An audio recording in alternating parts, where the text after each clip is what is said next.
नमस्कार दोस्तों, सीआईसी के यूट्यूब चैनल पर आपका हार्दिक स्वागत है।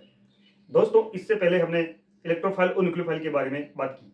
आज हम इंडक्टिव इफेक्ट और उसके एप्लीकेशंस के बारे में बात करेंगे।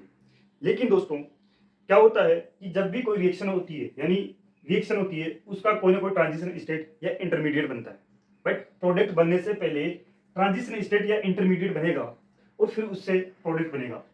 और ये जो ट्रांजिशन स्टेट है, इस ट्रांजिशन स्टेट में या जो ये इंटरमीडिएट बनते हैं, इसके दौरान बहुत सारे परिवर्तन होते हैं। जैसे सबसे पहला जो परिवर्तन होता है वो होता है इलेक्ट्रॉनिकली डिस्प्लेसमेंट।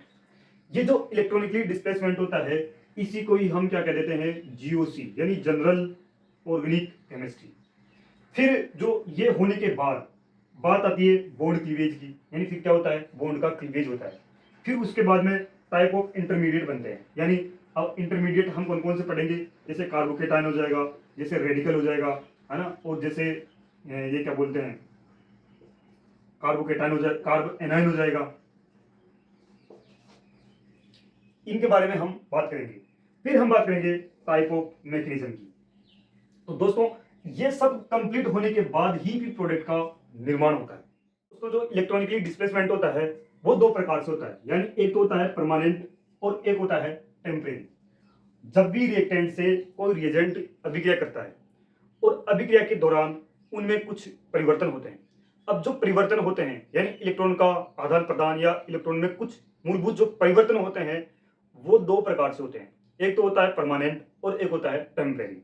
परमानेंट का मतलब है कि यदि एक बार हो गया तो फिर वो हो गया, फिर उसमें कोई परिवर्तन वापस संभव नहीं है। लेकिन टेम्परेरी का मतलब है कि यदि एक बार रिएजेंट ने रिएक्टेंट से अभिक्रिया करने के दौरान उसमें कुछ परिवर्तन होते हैं, और परिवर्तन जैसे ही रिएजेंट हटा और वापस वो उसी अवस्था में आ जाता है। जैसे कि आप में से कई विद्यार्थी रूम लेके रहते हैं। अब आपको पता चला कि आपके पिताजी घर से रूम पे आ रहे हैं, तो क्या परिवर्तन होगा? सोचो कि आपकी किताबें अस्त व्यस्त थी, वो व्यवस्थित हो जाएगी, रूम बिल्कुल ठीक हो जाएगा, ठीक है। लेकिन जैसे ही पिताजी गए, क्या हुआ? वापस आप उसी ढर्रे पे आ जाओगे। यानी यहाँ पे पिताजी कौन थे? रिएजेंट थे। यानी रिएजेंट को जैसे डाला, उसमें कुछ ना कुछ परिवर्तन हुआ। अब वो उस टाइम तक तो था, तब तक रिएजेंट था, लेकिन जैसे ही रिएजेंट हटा, वापस उसी अवस्था में आ जाए, उस इफेक्ट को क्या कहते हैं? टेम्परेरी इलेक्ट्रॉनिक ये जो डिस्प्लेसमेंट होता है वो होता है। अब ऐसा इफेक्ट कौन सा है? तो वो है इलेक्ट्रोमेरिक इफेक्ट, जो हम उसमें पढ़ेंगे। और जो परमानेंट इफेक्ट है वो है इंडक्टिव इफेक्ट, हाइपर कॉन्जुगेशन, और एक आ जाता है रेजोनेंस। तो आज हम इंडक्टिव इफेक्ट और इंडक्टिव इफेक्ट के एप्लीकेशंस की बात करते हैं। अब हम इंडक्टिव इफेक्ट की बात करते हैं। आखिर होता क्या है इंडक्टिव इफेक्ट? इंडक्टिव इफेक्ट देखने से पहले हम देखते हैं हमारे पास कोई इस प्रकार की चेन रिएक्शन, ये चेन होती है, कार्बन की ये चेन है, और इससे कोई जेड स्पीशीज जुड़ी हुई है। अब दोस्तों, यहाँ पे क्या होता है कि ये कार्बन और ये जो जेड स्पीशीज है, इन दोनों की इलेक्ट्रोनेगेटिविटी अलग अलग हो सकती है। यानी इन दोनों की जो इलेक्ट्रोनेगेटिविटी है वो अलग अलग हो सकती है। और वो कैसे अलग अलग हो सकती है? कि यदि ये मान लो कि कार्बन की इलेक्ट्रोनेगेटिविटी जेड स्पीशीज से ज्यादा है। दूसरी कंडीशन क्या है कि कार्बन की इलेक्ट्रोनेगेटिविटी जेड स्पीशीज से कम है। अब देखिए दोस्तों, इस दौरान क्या होगा, यदि हम बात किसकी कर रहे हैं? इलेक्ट्रोनेगेटिविटी की, ठीक है। यदि ऐसी कंडीशन है जिसके अंदर कार्बन की इलेक्ट्रोनेगेटिविटी जेड से ज्यादा है, तो इस स्पीशीज में क्या होगा ये देखते हैं। इस स्पीशीज के दौरान क्या होगा कि ये कार्बन की इलेक्ट्रोनेगेटिविटी, यानी कौन पावरफुल है? कार्बन पावरफुल है, तो इसका मतलब इसके पास जो भी इलेक्ट्रॉन है वो कौन ले लेगा? कार्बन ले लेगा। यानी कार्बन का ये इलेक्ट्रॉन का जो डिस्प्लेसमेंट होता है वो किस साइड होगा? तो वो इस जेड स्पीशीज से कार्बन की तरफ होता है। इसका मतलब इस पे कौन सा चार्ज डेवलप हो जाएगा? पॉजिटिव चार्ज डेवलप हो जाएगा। और इसका मतलब इस पे कौन सा चार्ज आ जाएगा? नेगेटिव चार्ज आ जाएगा। तो पहली बात क्या है? पहली बात है कि यहां पे सिग्मा इलेक्ट्रॉन का क्या होता है? डिस्प्लेसमेंट होता है, पहली बात। दूसरी बात यह है कि इसके अंदर जैसे जैसे हम डिस्टेंस बढ़ती जाएगी, अब डिस्टेंस किससे बढ़ेगी? यानी इस जेड स्पीशीज से जैसे जैसे डिस्टेंस बढ़ती जाएगी कार्बन की, ये इलेक्ट्रॉन जो डिस्प्लेसमेंट होता है उसका जो इफेक्ट होता है वो कम होता जाता है। यानी यहाँ पे जो इंडक्टिव इफेक्ट होगा, इसका जो इफेक्ट होता है वो धीरे धीरे कम होता जाता है। यानी यहाँ पे इतना है और यहाँ पे ये इतना ही रह गया, और यहाँ पे आते आते ये इतना ही रह जाएगा, यानी इसके पास और ये बिल्कुल, और लगभग चौथे कार्बन तक जाते जाते इंडक्टिव इफेक्ट का प्रभाव कम हो जाता है। तो इसका मतलब हम दो चीजें, मतलब इसका मतलब हम क्या क्या बोल सकते हैं कि इंडक्टिव इफेक्ट एक तो परमानेंट इफेक्ट होता है, दूसरा इफेक्ट कि ये पार्शियली डिस्प्लेसमेंट होता है, और तीसरी बात हम कह सकते हैं कि ये सिग्मा इलेक्ट्रॉन पर लागू होता है। जबकि इसकी बात कर रहे हैं, इसकी बात करेंगे तो हमारे पास क्या है कि इस जेड की इलेक्ट्रोनेगेटिविटी इस कार्बन से ज्यादा है। अब ज्यादा के दौरान क्या होगा, अरे ये ज्यादा के दौरान ये हो जाएगा। अब इनमें पावरफुल कौन है, पावरफुल ये जेड है, पावरफुल कौन है, जेड है। ये क्या करेगा, अब इलेक्ट्रॉन अपनी तरफ आकर्षित करेगा, यानी ये इलेक्ट्रॉन अब इनसे खींचेगा, भाई लाओ रे लाओ मेरे को इलेक्ट्रॉन दो। तो ये इलेक्ट्रॉन लेने के दौरान इन पे कौन सा चार्ज आ जाएगा, नेगेटिव चार्ज आ जाएगा, और इस पे कौन सा आ जाएगा, पॉजिटिव चार्ज आ जाएगा। ठीक है, वही सेम चीज इनके लिए भी लागू होती है कि इनका जो इफेक्ट होता है वो धीरे धीरे क्या हो जाता है, कम होता जाता है।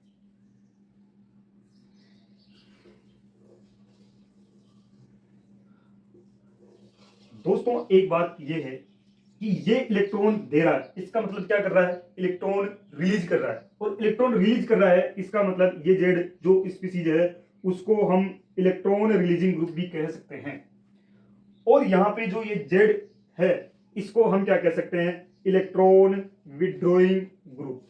यानी ये स्पीसीज क्या है, इलेक्ट्रॉन ग्राही है, यानी इलेक्ट्रॉन ग्रहण करने वाली स्पीसीज है, और ये इलेक्ट्रॉन रिलीज करने वाली स्पीसीज है।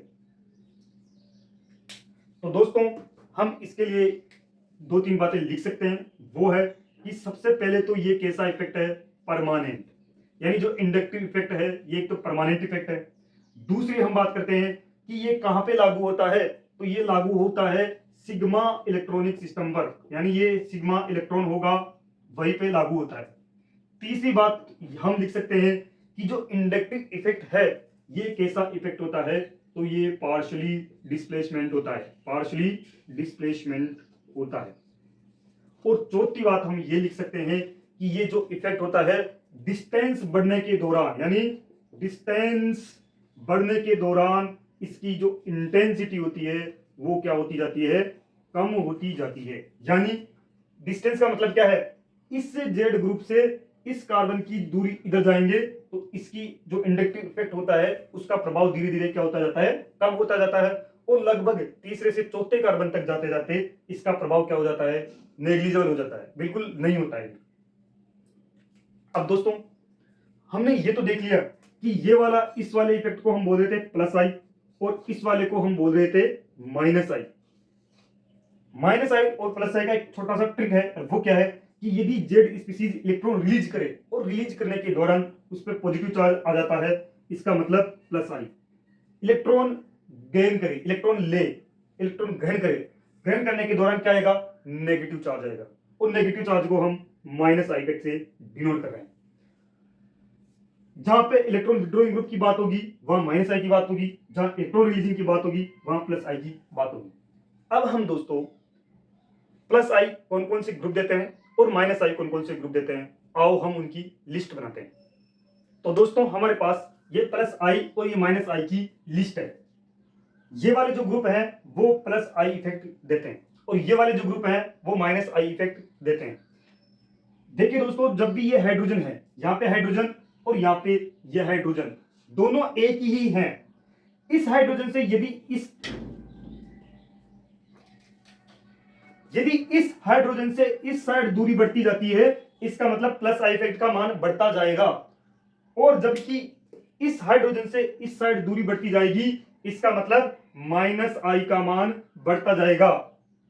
यानी सबसे ज्यादा जो माइनस आई का मान किसका होगा, वो इस वाले ग्रुप का माइनस आई का मान सबसे ज्यादा होगा, और इसका सबसे कम होगा। जबकि इधर की बात करें तो इस वाले ग्रुप का प्लस आई ज्यादा होगा और इसका प्लस आई कम होगा। दोस्तों इसको आपको नोट डाउन करना है और इसको याद करना है, तो आप इसका स्क्रीनशॉट ले सकते हैं। अब हम इंडक्टिव इफेक्ट के एप्लीकेशन की बात करते हैं। जिसमें सबसे पहला जो है वो देखते हैं स्टेबिलिटी ऑफ इंटरमीडिएट। तो सबसे पहले हम बात करते हैं कि हमारे पास इंटरमीडिएट कितने हैं। तो हमारे पास इंटरमीडिएट 3 प्रकार के इंटरमीडिएट हैं, जिनमें इस प्रकार के इंटरमीडिएट को मैं कार्बोकेटाइन कहता हूं। इस वाले को मैं रेडिकल कहूंगा और इस वाले को मैं कार्ब एनाइन कहूंगा, यानी कार्बोकेटाइन। क्या कहूंगा मैं? ये आ गया कार्बोकेटाइन। और इस वाले को मैं कहूंगा फ्री रेडिकल और इस वाले को मैं कहूंगा कार्ब एनाइन। यानी ये कार्बोकेटाइन है, ये फ्री रेडिकल है और ये कार्ब एनाइन है। देखिए दोस्तों, अब हम इनके स्टेबिलिटी का ऑर्डर देखते हैं। भाई स्टेबिलिटी किस प्रकार देखते हैं? सबसे पहले तो मैं ये बताऊंगा कि इसके अंदर 6 इलेक्ट्रॉन होते हैं, यानी हमारे जो एक कार्बन होता है, जो कार्बोकेटाइन होता है, उसके पास 6 इलेक्ट्रॉन होते हैं। इसके पास कितने इलेक्ट्रॉन होते हैं? 7 इलेक्ट्रॉन होते हैं। और इसके जो वैलेंस शेल में कितने इलेक्ट्रॉन होते हैं? वो 8 इलेक्ट्रॉन होते हैं। सबसे पहले तो इससे यही समझते हैं कि इसका मतलब जो कार्बोकेटाइन है ये क्या है? ये इलेक्ट्रॉनिकली डेफिशिएंट स्पीसीज है। यानी ये क्या है? इलेक्ट्रॉनिकली डेफिशिएंट स्पीसीज है।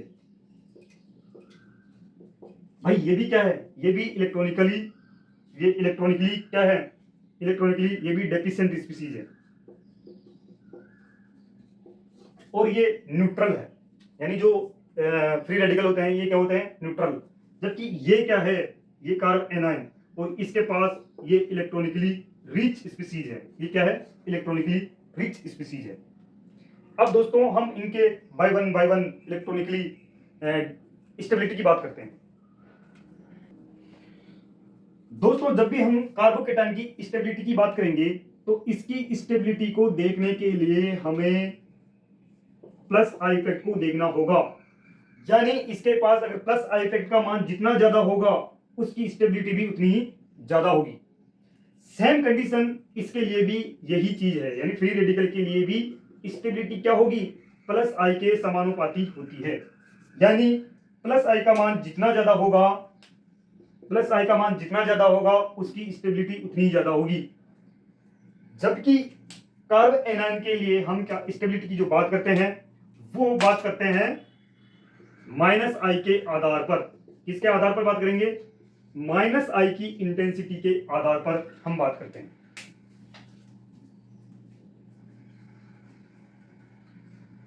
दोस्तों जैसा कि हम एग्जाम्पल की बात करें, यदि इसका एग्जाम्पल में कुछ इस प्रकार लूं,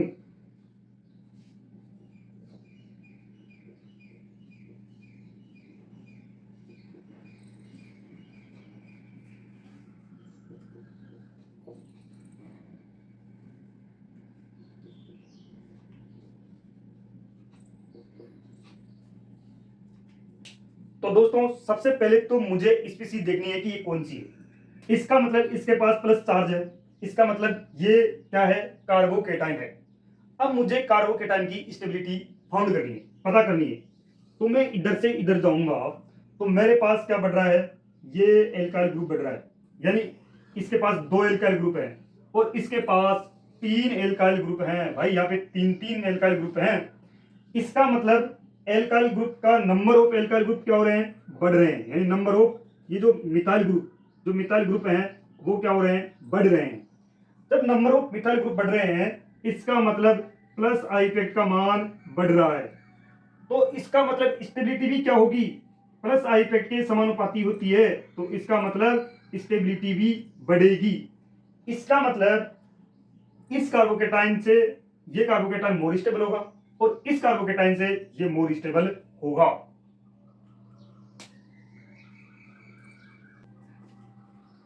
अब हम एग्जांपल नंबर 2 की बात करते हैं, जिसके अंदर क्या होगा? वही एग्जांपल है देखो, लेकिन अब की बार मैं कार्बोकेटाइन की जगह कार्ब एनाइन लेता हूं। तो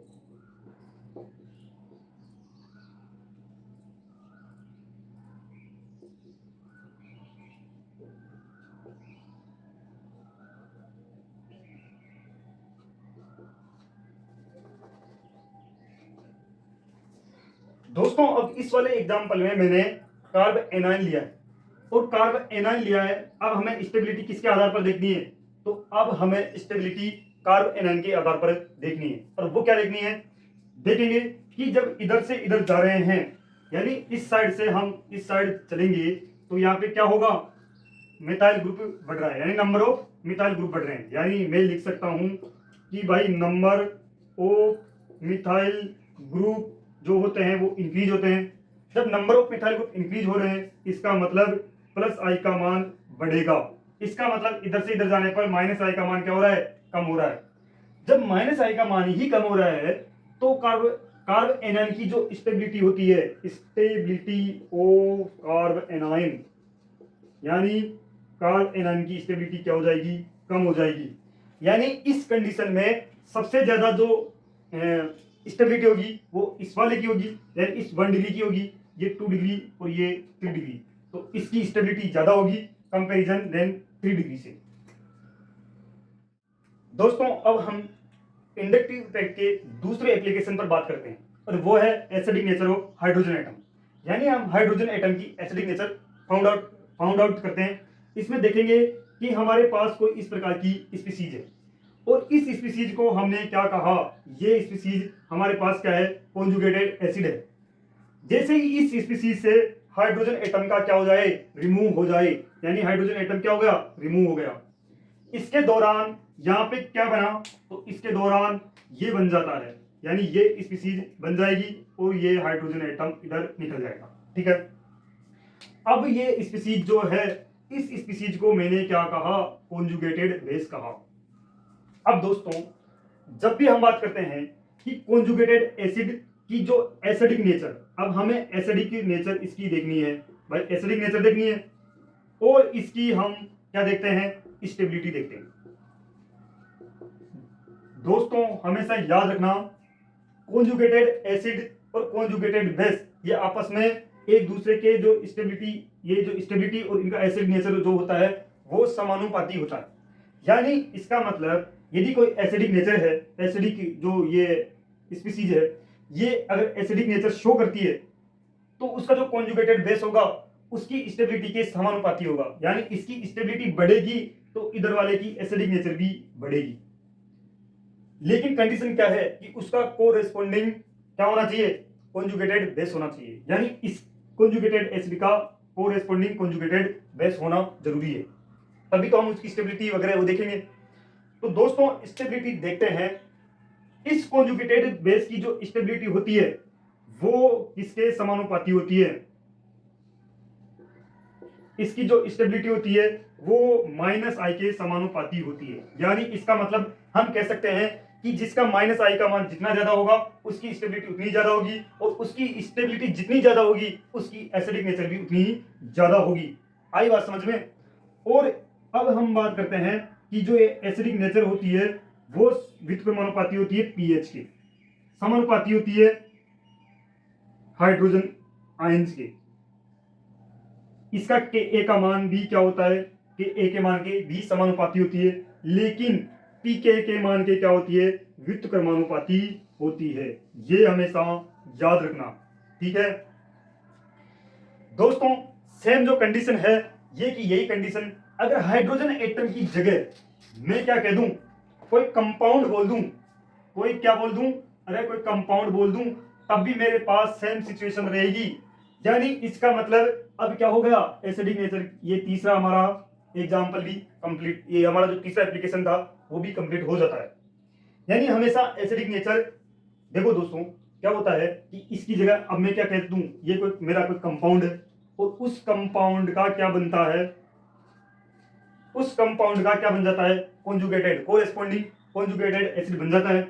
और कॉन्जुगेटेड जो बेस होता है, इस कॉन्जुगेटेड बेस की जो स्टेबिलिटी होती है वो इस वाले कॉन्जुगेटेड एसिड की जो एसिडिक नेचर होती है उसके समानुपाती होती है। यानी स्टेबिलिटी बढ़ेगी, इसका मतलब इस जो कोरेस्पोंडिंग कॉन्जुगेटेड एसिड है उसकी एसिडिक नेचर भी बढ़ेगी।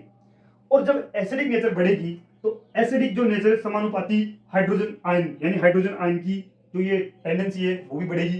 यानी उसका पीएच का मान क्या होगा, उतना ही कम होगा, उसकी जो के ए की वैल्यू है वो भी उतनी ही बढ़ेगी। यानी एसिडिक नेचर जितना ज्यादा उसके के ए की वैल्यू उतनी ज्यादा, और उसके पीके की मान उतना ही कम होता है। जैसे दोस्तों हम एग्जाम्पल लेते हैं, एग्जाम्पल में हमने COH लिया, इधर क्या ले रहे हैं CH3 COOH ले रहे हैं, और इधर हम बात कर रहे हैं CH3 CH2 COOH की। दोस्तों क्या है, हम इधर से इधर जा रहे हैं तो हमें देखने को मिल रहा है यहाँ हाइड्रोजन है, यहाँ पे ये CH3 है, और यहाँ पे ये क्या है, ये ग्रुप है। यानी इधर से इधर जाने पर क्या बढ़ रहा है प्लस आई का मान बढ़ रहा है, यानी प्लस आई बढ़ रहा है। इसका मतलब एसिडिक जो नेचर है इनकी, एसिडिक नेचर क्या होगी, इनकी एसिडिक नेचर डिक्रीज होगी। क्यों? क्योंकि हम इधर से इधर जा रहे हैं तो हमें प्लस आई इफेक्ट बढ़ता हुआ देखने को मिल रहा है, और जब प्लस आई इफेक्ट बढ़ता हुआ देखने को मिल रहा है तो उसकी एसिडिक नेचर क्या होगी, कम होगी। भाई इनका जो कोरेस्पोंडिंग जो कॉन्जुगेटेड बेस होगा उनकी स्टेबिलिटी क्या होगी, घटेगी। जब उनकी ये इधर से इधर जाने पर उनकी स्टेबिलिटी घटेगी तो अपना जो एसिडिक नेचर है वो भी क्या होगा, घटेगा। दोस्तों अब जो हमारा चौथा एप्लीकेशन है वो है बेसिक नेचर ऑफ एमीन, यानी हम बेसिक नेचर ऑफ एमीन की बात करते हैं। और सबसे पहले तो हम एमीन को दो प्रकार के भागों में डिवाइड करते हैं। भाई दो प्रकार के देखेंगे, एक बात करते हैं अपन एलिफेटिक एमीन, किसकी बात करेंगे, एलिफेटिक एमीन की बात करेंगे, और एक हम बात करते हैं एरोमेटिक एमीन की बात करते हैं। अब दोस्तों जब भी हमेशा इनकी बेसिक नेचर की बात की जाएगी तो जो एरोमेटिक एमीन होती है, इस एरोमेटिक एमीन की बेसिक नेचर ज्यादा होगी। एलिफेटिक की जो बेसिक नेचर होती है वो एरोमेटिक एमीन से क्या होती है, ज्यादा होती है। ये हमेशा याद रखना। जब भी हम इनकी स्टेबिलिटी की बात करते हैं तो इनकी स्टेबिलिटी हम प्लस आई इफेक्ट के समानुपाती मानते हैं, यानी प्लस आई इफेक्ट का मान जितना ज्यादा होगा उसके बेसिक कैरेक्टर उतने ही ज्यादा होंगे। तो दोस्तों ये हमारे इंडक्टिव इफेक्ट के बारे में हमने विस्तार से जाना और उसके एप्लीकेशंस के बारे में हमने पढ़ा। दोस्तों ये जो वीडियो कैसा लगा, अच्छा लगा तो इसे लाइक शेयर और सब्सक्राइब जरूर करें। धन्यवाद।